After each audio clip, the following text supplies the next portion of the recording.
Good morning students. मेरा नाम है प्रतीक खंडेलवाल। मैं गवर्नमेंट पॉलिटेक्निक कॉलेज भरतपुर में मैकेनिकल डिपार्टमेंट में एज ए लेक्चरर वर्क कर रहा हूँ। जैसा कि हम लोग आपके सब्जेक्ट MA 303 के वीडियो लेक्चर सीरीज पे वर्क कर रहे थे, उसके अंदर हम आपके चैप्टर नंबर 2 जो कि है स्टीम टर्बाइंस स्टडी कर रहे थे, जिसके अंदर अभी हम लोग ने velocity triangles and numericals discuss किए थे। उसके बाद अब एक इम्पॉर्टेंट टॉपिक है आपका, वो है रीहीटिंग और ब्लीडिंग ऑफ स्टीम क्या होती है। ये दो टर्म हैं कि ये क्या होती हैं, कैसे होती है, इन्हें आज हम समझेंगे और इनका क्या इफेक्ट पड़ता है हमारे पावर प्लांट पे, वो हम लोग डिस्कस करेंगे। तो सबसे पहले हम स्टार्ट करते हैं रीहीटिंग ऑफ स्टीम।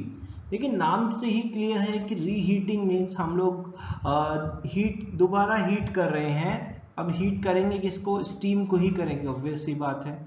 तो होता क्या है इसके अंदर, आप समझिए पहली बात कि देखिए क्या होता है। स्टीम जब आपकी बॉयलर से जब high pressure high temperature steam आती है अपने टरबाइन के अंदर, और टरबाइन में वो एक्सपैंड होती है एक स्पेसिफिक प्रेशर तक आकर उसका टेम्परेचर बहुत डाउन हो जाता है, और उससे हमें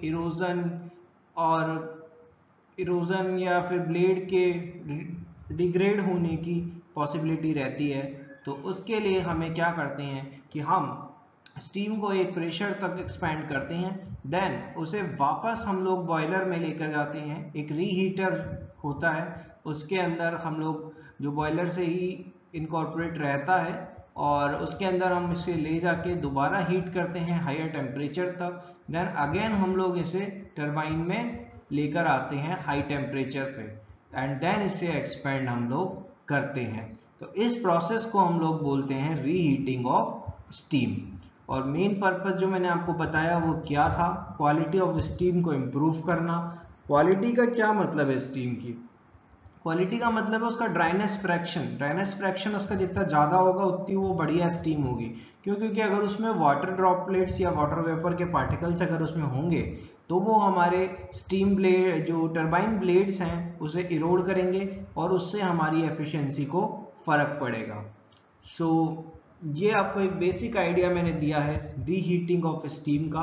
अब हम एक बार देख लेते हैं कैसे। TS डायग्राम मैंने इसका ड्रॉ किया है जो आपको दिख रहा है। So first of all, the primary aim of the reheating is to improve the quality of steam at the exit of turbine. ये मैंने आपको बताया, so that there will be less erosion of the turbine blades. यही सबसे main purpose है इसका। Then अब देखिए, आप TS डायग्राम को मैं आपको अच्छे से समझा देता हूँ। देखिए TS डायग्राम है अपने स्टीम पावर साइकिल का, जिसके अंदर रैंकिन साइकिल का 1 से 2 हमारा हो रहा है एक्सपेंशन। 1 से 2 हमारा एक्सपेंशन हो रहा है। देखिए इस पर्टिकुलर प्रेशर तक हमने एक्सपैंड किया, देन हम उसे रीहीटर में ले गए जहां पे उसे वापस हीटेड किया गया उसी हाई टेम्परेचर तक। ये टेम्परेचर जरूरी नहीं है कि सेम तक ही करें, वो अपने अकॉर्डिंग होता है, रिक्वायरमेंट के अकॉर्डिंग कि कितना हमें करना है। देन हमने इसको फिर एक्सपैंड किया 3 to 4 तक। अब ये कंडेंसर प्रेशर पे आ चुका है, यहाँ पे कंडेंसेशन होगा, देन पंप की हेल्प से वापस इसे बॉयलर में भेज दिया जाएगा। तो ये आपको समझ में आ रहा है इसकी तरफ से। तो वही चीज मैंने यहाँ पे लिख रखी है जो मैंने आपको समझाया। In the reheating steam coming from the nozzle is expanded in the turbine at the certain pressure, then it is again sent to the reheater incorporated with boiler and heated to the higher temperature. After that it is again expanded in the turbine to the condenser pressure and the condensation starts in the condenser. वही चीज है। अब देखिए अब हम बात करेंगे, reheating हमने करा लेकिन इसके इफेक्ट क्या हुए हमारी एफिशिएंसी के ऊपर। तो देखिए एफिशिएंसी हमें आपको पता है, सबको पहले से बताया कि क्या होती है, net work output divided by net energy input, वही होती है। अब वर्क आउटपुट की बात करते हैं। देखिए वर्क आउटपुट कहाँ मिल रहा था हमें? टरबाइन में मिल रहा था। टरबाइन पहले 1 से यहाँ तक पूरा कंप्लीट एक साथ एक्सपेंड हो रहा था। तो अब यहाँ पे क्या है, देखिए 1 to 2 भी टरबाइन एक्सपेंशन होगा, यहाँ भी वर्क मिलेगा, और 3 to 4 भी एक्सपेंशन होगा। तो वर्क देखिए हमारा जो है बढ़ चुका है। यहाँ पे पहले जो हमारा वर्क था वो H1 - H2 ही था, अब H1 - H2 plus H3 - H4 भी हो गया है। अब बात करते हैं हीट इनपुट की। हीट इनपुट भी देखिए क्या हो रहा है कि पहले तो H1 - H6 ही था, जो बॉयलर में हीट दे रहे थे। लेकिन अभी यहाँ पे एक एक्स्ट्रा इनपुट भी हमने दिया है H3 माइनस H2, जो कि रीहीटर में हमने हीट इनपुट दिया है, तो वो भी यहाँ पे इंक्रीज आपका करेगा। तो जो ये इंक्रीज आपका होगा इसकी वजह से, अब देखिए दोनों चीज इनपुट इंक्रीज हुई है, वर्क आउटपुट भी इंक्रीज हुआ है और नीचे का जो हीट इनपुट है वो भी इंक्रीज हुआ है। लेकिन जनरली इसमें एफिशिएंसी थोड़ी इंक्रीज हो जाती है, इसीलिए एफिशिएंसी को बढ़ाने के लिए भी हम कई बार रीहीटिंग का प्रोसेस कर लेते हैं। अब आगे इसमें आपको बता दे रहा हूँ, फ्रॉम द टीएस डायग्राम आप ये समझ ही सकते हैं जो मैंने आपको बताया TS diagram. You can see that the initially from 1 to 2 expansion happens, then 2 to 3 heating, वही सब लिखा हुआ है यहाँ पे। वर्क आउटपुट मैंने जो आपको दिखा दिया है H1 minus H2 plus H3 minus H4, ये इंक्रीज हो चुका है यहाँ पे। अब देखिए वही चीज लिखा हुआ है, reheating means the expansion of working fluid is taken place in more than one stages. जो एक्सपेंशन है उसको मोर देन वन स्टेज में हम लोग परफॉर्म कर रहे हैं, यही रीहीटिंग का फंडा है। सो ये था रीहीटिंग ऑफ स्टीम। आपने देखा क्या फर्क होता है इससे, कैसे इसको यूज करते हैं और क्यों इसको यूज करते हैं। हमें देखिए इरोजन से ब्लेड को काफ़ी नुकसान होता है, तो उसे बचाने के लिए हमें ये करना होता है। अभी हम ब्लेड डिफेक्ट्स भी अगले लेक्चर्स में देखेंगे, तब आपको समझ में आएगा कि क्या फ़र्क पड़ता है उससे। नेक्स्ट अब हम आते हैं, देखिए आपका जो नेक्स्ट टॉपिक है ब्लीडिंग ऑफ स्टीम। ब्लीड का मतलब देखिए क्या होता है। ब्लीड का मतलब एक तरह से एक्सट्रैक्ट करना होता है। हम लोग क्या करते हैं, देखिए जब टरबाइन्स में स्टीम एक्सपैंड हो रही है तो स्टीम को अलग अलग प्रेशर पे, डिफरेंट प्रेशर पे कुछ अलग अलग एक्सट्रैक्शन ब्रांचेज होती हैं, जिनके थ्रू हम क्या करते हैं, स्टीम को हम लोग बाहर निकालते हैं। और उस बाहर निकाली हुई स्टीम का हम लोग क्या यूज करते हैं, उसको हम लोग यूज करते हैं हीट करने के लिए फीड वाटर को। फीड वाटर क्या होता है, जो वाटर बॉयलर में जा रहा है, देखिए एक्सपैंड होके स्टीम कहाँ जाती है, कंडेंसर में जाती है। कंडेंसर में वो कंडेंस होके फीड वाटर बनती है, जो कि बॉयलर में जाके वापस गर्म होता है। तो वही फीड वाटर जब कंडेंसर से बॉयलर की तरफ जा रहा है, तो उसके बीच में जो स्टीम एक्सट्रैक्ट हमने करी है वो उसे इनिशियली प्री हीट कर देगी। प्री हीट जब वो करेगी तो उससे क्या होगा कि जब बॉयलर में वो जाएगा तो बॉयलर में हमें जो हीट है वो सप्लाई कम करनी पड़ेगी, तो उससे हमारी एफिशिएंसी इंक्रीज होगी।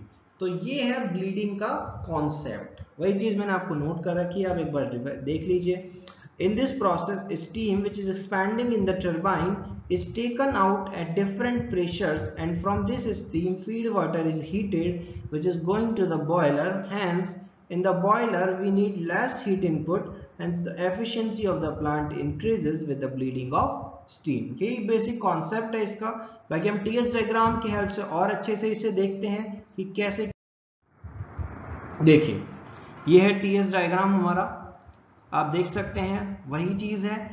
स्टीम जो एक्सपैंड हो रही थी, अब देखिए कंप्लीट जो स्टीम है उसे यहाँ पे मैं 1 kg कंसीडर कर रहा हूँ एक एग्जाम्पशन के लिए, और वहां से हम लोग देख रहे हैं कि क्या हो रहा है। देखिए 1 पॉइंट से 2 पॉइंट तक तो कंप्लीट स्टीम का एक्सपेंशन हुआ, लेकिन 2 पॉइंट पे जो प्रेशर है वो एक स्पेसिफिक प्रेशर हमने देखा, उस पे हमने क्या किया, x kg ऑफ स्टीम को हमने ब्लीड कर लिया, मीन्स यहाँ से निकाल कर लिया, एक्सट्रैक्ट कर लिया। और ये जो स्टीम हमने निकाली x kg, ये यहाँ पे जाके किससे मैच मिलेगी, फीड वाटर से, और उसे वो हीट करके वो भेजेगा बॉयलर में। उसके बाद क्या होगा, 2 से 3 में जो हमारा बाकी रिमेनिंग स्टीम है उसके साथ वो आपका यहाँ पे एक्सपेंशन कर आगे कंटिन्यू होगा। तो यहाँ पे जो एक्सपेंशन होगा वो 1 माइनस एक्स kg का होगा, और यही 1 माइनस एक्स kg आगे जाएगा। देखिए यहाँ पे मैंने सिंगल ब्रांच दिखाई है एक्सट्रैक्शन की, यहाँ पे एक से ज्यादा ब्रांच भी हो सकती है एक्सट्रैक्शन की, और जैसे ही एक्सट्रैक्ट होगा बाकी का जो कंडेंसेट है वो जाकर आगे मिलके उससे और बॉयलर में चला जाएगा। यही इसका बेसिक कॉन्सेप्ट है। So from the TS diagram it is shown from the 1 to 2 complete steam which is 1 kg expanding at the point 2, x kg of steam is extracted and it is mixed with the feed water which is supplied to the boiler, and the remaining 1 minus x kg of steam is continued to expand in the turbine up to condenser pressure. Due to this bleeding of steam efficiency increases। वही आपको मैंने बताया main जो इसका वो होता है उससे efficiency increase होती है। क्यों, क्योंकि क्या हो रहा है, देखिए एक चीज़ इसमें भी मैं आपको क्लियर कर देता हूँ कि देखिए हीट तो कम हो ही रही है, हीट इनपुट कम हो रहा है, डिनोमिनेटर की चीज़ है वो कम हो रही है, तो ऑब्वियसली बात है वो बढ़ेगा, लेकिन जो वर्क आउटपुट है वो भी यहाँ पे डिक्रीज हो रहा है, क्योंकि अगर यहाँ से यहाँ तक बात करते टोटल 1 kg का एक्सपेंशन होता, लेकिन अब यहाँ पे जो हो रहा है एक्सपेंशन 1 माइनस x kg का ही हो रहा है, लेकिन फिर भी वर्क आउटपुट उतना कम नहीं होता है जितना कि हीट इनपुट कम होता है, तो यहाँ पे जो एफिशिएंसी है वो इंक्रीज करती है। हाँ, due to this bleeding of steam efficiency increases, मैंने आपको बता दिया है। For the same mass flow rate the turbine output decreases, ये आपको क्लियर है कि अगर मास फ्लो रेट वही रही तो टरबाइन आउटपुट डिक्रीज करेगा, बिकॉज यहाँ पे जो स्टीम है वो कम है। For the same power output steam flow rate increases, अब अगर हमने देखिए पावर आउटपुट आपको देख रहे हैं कि कम हो रहा है, लेकिन अगर सेम पावर आउटपुट अगर हमें चाहिए कि फिक्स है इतना पावर आउटपुट हमें चाहिए, तो उसके लिए हमें क्या करना पड़ेगा, स्टीम फ्लो रेट को बढ़ाना पड़ेगा, वही मास फ्लो रेट को बढ़ाना पड़ेगा, और इसके लिए हमें लार्ज साइज बॉयलर की रिक्वायरमेंट होगी, क्योंकि पहले जो मास फ्लो रेट था वो कम था, उसके हिसाब से बॉयलर था। अब अगर स्टीम मास फ्लो रेट बढ़ाएंगे तो उसके हिसाब से हमें बॉयलर की साइज भी बड़ी मिलेगी। This process is also called regeneration, तो इसी प्रोसेस को हम लोग एक बार रीजनरेशन भी कहते हैं। तो आपको किसी भी नाम से पूछा जा सकता है कि ब्लीडिंग ऑफ स्टीम क्या होती है या रीजनरेशन क्या होता है स्टीम का, स्टीम टरबाइन में, तो ये चीज़ें आपको क्लियर करनी है। दोनों एक छोटे छोटे टॉपिक हैं, आपके शॉर्ट नोट्स टाइप के क्वेश्चंस में आपसे पूछे जा सकते हैं कि रीहीटिंग क्या होती है, ब्लीडिंग क्या होती है, दोनों के इफेक्ट क्या होते हैं एफिशिएंसी या पावर आउटपुट पे, तो वो चीज़ें हमने सारी यहाँ पे डिस्कस की हैं। Thank you students for today's lecture. अब नेक्स्ट लेक्चर में हम लोग आगे के टॉपिक्स कवर करेंगे इससे रिलेटेड।